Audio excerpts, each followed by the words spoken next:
Well, well, well, Test cricket, you beauty. A session that we thought was going to go India's way. Just the one wicket, but the wicket that matters. Virat Kohli is out. It now depends on somebody else to take India home. This is the Tea Time Show on ESPNcricinfo Match Day. Ajit Agarkar with me, Nick Compton in our London studios, Nagaraj Golapuri, Deputy Editor from Southampton. We'll get everyone's thoughts on what should be a very interesting show to talk about. Let's talk about the big moment itself, the Virat Kohli wicket. Ajit. Yeah, huge. I think well deserved as well for Moin.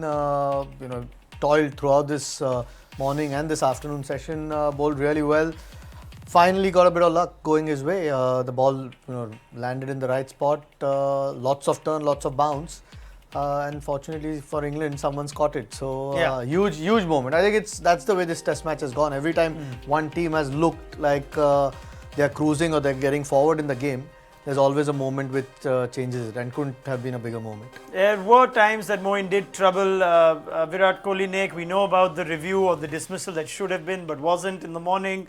But there was also a relative level of ease that the two batsmen were playing Moin with until that point. Just thoughts on the wicket itself. What happened on that particular ball? Yeah, I thought they played it brilliantly. I thought their technique was great. They were getting outside off stump. Look, one just turned and bounced a little bit more, which is why getting the ball consistently in the rough is so important. I think Moen's done that pretty well. The batting has been good. I mean, sometimes you have to hold your hands up. I think England have bowled pretty well, and sometimes the batsmen are just better. And I think up to that point, Rahane and Kohli had been outstanding. Look, it's hard to criticise the best batsman in the world. Perhaps he could have got his bat out a little bit further in front of his pad and played a little bit straighter. But look, it's a marginal thing. I mean, what a player, but what a turnaround this Test match. I mean, it's mesmerising stuff. Just to think now that they looked in control, you sort of thought the writing was on the wall for England if they didn't get a quick wicket, and suddenly, bang, they've got a wicket, and it all rests on Rahane's shoulders now. And batsmen, don't you always know when you've hit it off the glove? Must you take a review, even if you are Virat Kohli?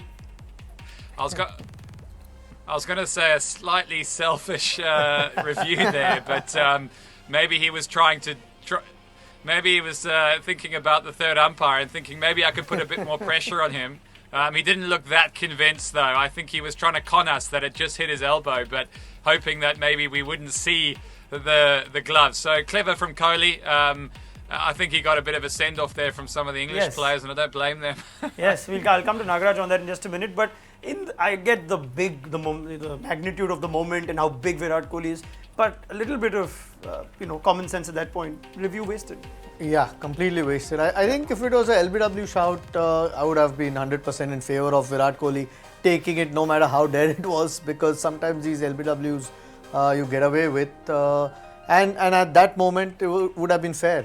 But he didn't take it immediately, which tells you he knew that he had gloved it. Not his best moment. Great innings, but not his best moment. Hopefully it doesn't come and hurt India later. That send-off that Nick Compton points out, we did catch a little glimpse of it on the pictures that we got. Nagaraj Golapuri is at the ground, saw that wicket fall and saw England's team come together to give Virat Kohli a bit of a send-off. Was it all to do because of the review or just the way that this Test match is played? That moment, Nagaraj, sum up what you saw.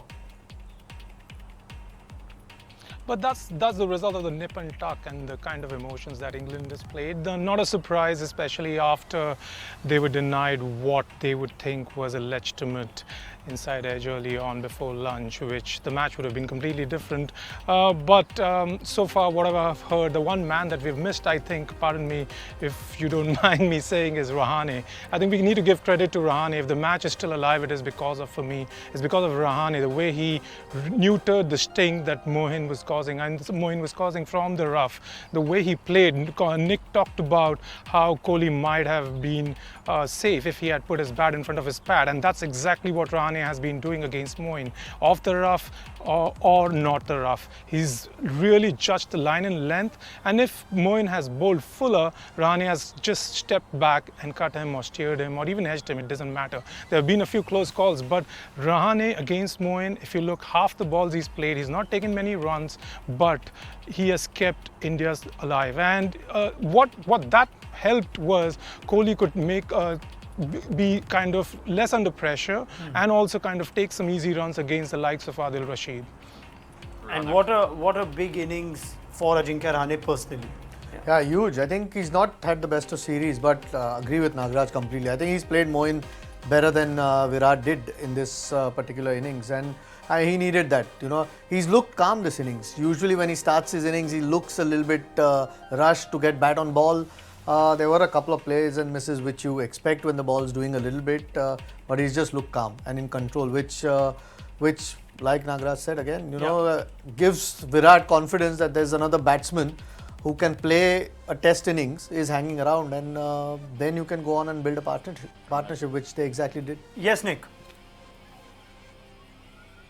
Yeah, I just wanted to add to that, particularly what Agraj said, and of course Ajit, just about the way that they've played. For young players who are watching, so important to show that you can defend the ball when it spins. You know, you see a lot of players coming in and almost panicking. They think, gee, the ball's spinning and turning, it's bouncing out of the rough.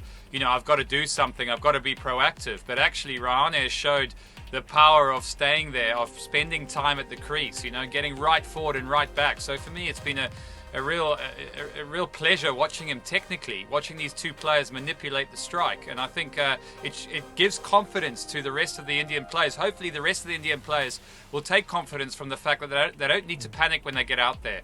Try and occupy the crease with Rahane, spend some time out there. The wicket is slow enough that you can get forward and back, and I think that's so important.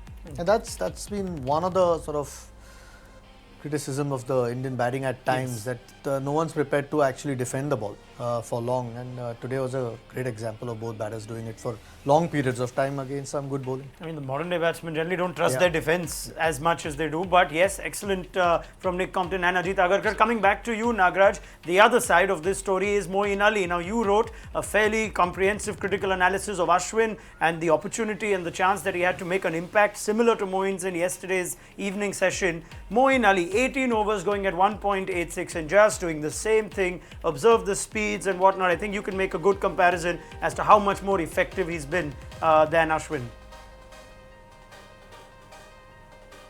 I mean, definitely on the surface, in terms of consistency of landing in the rough, making use of the wear and tear, yes, Moeen has been hands down the best spinner in this match. But has he been really that effective? Like, I mean, Root did well to kind of take him off because he realized that Moeen was getting tired. If you see, his revs on the ball have decreased a little bit. Correct me if I'm wrong, but I'm just reading as a total amateur from a far off distance. But it just feels like India now know that how to play Moeen. Maybe Nick can add to this. One thing that I've not observed Moeen do consistently is beat the outside edge. I'm not sure why, whether that could come into picture, but I think right now Rahane, of course, it's a no-brainer. Rahane remains the key, but if Pandya and later on Pant can play equally attack and defense, they can mix it up, then they can add pressure on Moeen. Okay, let's go to Nick. The point that Nagaraj makes, Nick, on Moeen Ali not necessarily beating the outside edge of the right-hander.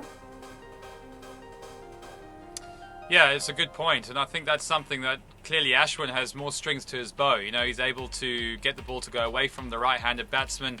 You know, he's got more variation, perhaps from bowling for a long time in India. Moeen's probably slightly more orthodox, more of a sideways on action, so it tends to get drift away from the right-hander, potentially pulls the right-hander over, hits the rough, and then, you know, you take the inside edge or what have you. That tends to be how Moeen's doing it, and because he's being more consistent with his general delivery, he's been a better bowler in this game, something that perhaps Ashwin could do. The one thing, Moeen doesn't necessarily have the variation, but what he has done in the past, and I was just about to say it before he got the wicket, is maybe come around the wicket. It's something he's utilised before. He's got wickets doing it before. He might not get the same purchase because he's not landing it in the rough, but it just makes, as a batsman, you start thinking about your position on the crease, then you suddenly go back over the wicket again, and perhaps things are just a little bit different. There's been a different perspective. It can just change your rhythm slightly, and I think that's something that he could potentially do to Rahane, because Rahane at the moment looks fairly comfortable in defence. Right, we have a session that we still need to look ahead to. What will be the approach for Hardik Pandya? How will Rahane play without Kohli now? We'll have that chat with Nick Compton, Ajit Agarkar and Nagaraj Golapuri on the other side of the break. So stay with us on ESPN Cricinfo Match Day.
Catch the best of the England-India series on ESPN Cricinfo. Match highlights, clips and the best moments. Download.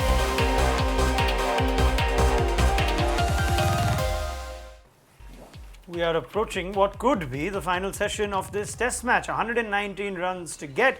And on the other hand, England need to just look at the wickets column. Let's just have that chat now going forward. Ajinkya Rahane, we've mentioned he's batted well, 44 not out of 133. Now that he doesn't have Virat Kohli with him, does that get to him? Does he start thinking differently? Does he start playing any differently? Not, I mean, he shouldn't. I don't think he will either. I mean, there's enough batting that India has, at least on paper. Guys who are capable of getting runs. I'm quite intrigued to see what approach Pandya takes because he had a boundary first inning, swept Moeen and then sort of flicked him. The last shot that you actually want to play when the ball's spinning a little bit. Yeah. So quite interested in what approach he'll take. If he can get a few early, that might take pressure off Rahane. But I expect Rahane to play the same way. I hope he does because if Rahane is not there over the next hour or so, I think we might see a completely different result to what we think at the moment. It's in the balance. Absolutely. Nick, what approach would you like someone like Hardik Pandya to take? Look, I think with any batsman, you've got to get yourself in. I don't care if you come in and you want to slog it or you want to play shots, you've got to get yourself in. I think Pandya needs to spend some time at the crease. The batsmen that have excelled in this game have spent time, have invested time in the defence. He has got a defence. We know he's got the attacking ability, but I think the longer a partnership develops, the more nervous England get. If Pandya comes out there, starts trying to hit sweeps out of the rough, it'll play into England's hands. Yes, he's going to have to mix a bit of defence with some attacking strokes, but that'll come naturally because that's the type of player he is. But I think Rahane has to work really hard to develop partnerships all the way down to number 11. Even when number 11 comes, they can make it hard for the England players to get them out. They've got to make England work for every single wicket. And the way you do that is by really working with your partner. The development of partnerships, absolutely key. Nagaraj, quick final word from you as well. I wonder if you were a little surprised seeing Hardik Pandya coming at 6. We saw Rishabh Pant at 6 in the first innings. An opportunity perhaps to even play a left-hander to negate Moeen. Anything on that from you? I don't read too much. I mean, I guess they feel that Pandya is in a better position. He is maybe Rishabh might be under pressure after that 29 ball duck. So maybe just send somebody who is a little bit more experienced, has played a few more test matches. And I think Hardik in these kind of situations can be unpredictable. Yes, he doesn't have the right side of technique to defend, but then he has the right side of mindset and the heart to if there's a ball to be hit, he will hit. That I feel that, yes, a small partnership and transfer the pressure on. Thank you so much, Nagaraj Golapuri, Deputy Editor, ESPN Cricinfo from the AGS Bowl. Final word from you, Ajit Agarkar. What's going to happen in this session? Is this going to be the end of the test? I know there's going to be a few swings again, like we've had throughout the test. I think again, without saying, Rahane will be the key. The deeper they take India into this chase, England gets nervous and India fancy their chances a lot more. Very well. Thank you, Ajit Agarkar, Nick Compton. We will get their thoughts on what should be an outstanding show at the end of the final session on day 4. Join us then for ESPN Cricinfo Match Day.